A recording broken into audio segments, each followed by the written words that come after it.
güneşe seyredin buna. Buna seyredin. Yine spiçka yok yattan çıktı. Ne edeceğiz?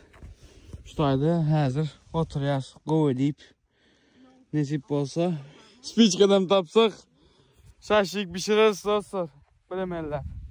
Yine şampur. Şompur. Şampur. Şompul. Şampul. Kardeşi bizde şampul değil. Köpsi sıyık değiller. Türkmençe'de.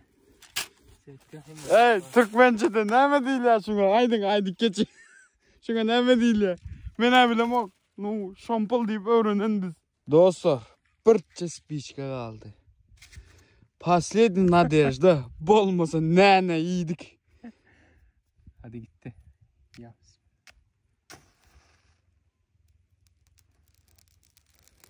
Yan. Yan. Yanmasa olma ya. Davay. Deme taşla alıp bolmasa. Bolan o. Ya boldu gitti lan indi. Gitti mi indi? Ha, nasip olsa. Şaşıksız gitsek bolma ya. O verden şaşıksız gitsek bolma ya.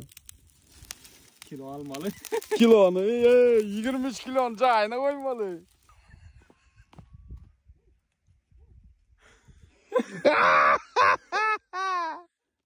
Hey, arkayım oldu ya bu yandı diye o.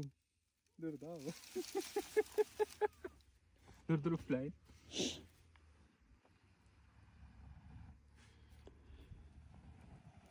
Aha.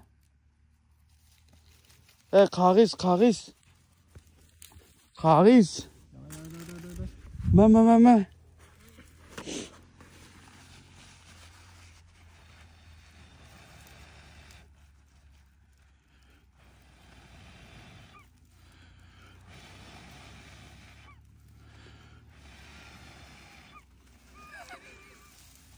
Bunu göreceğiz.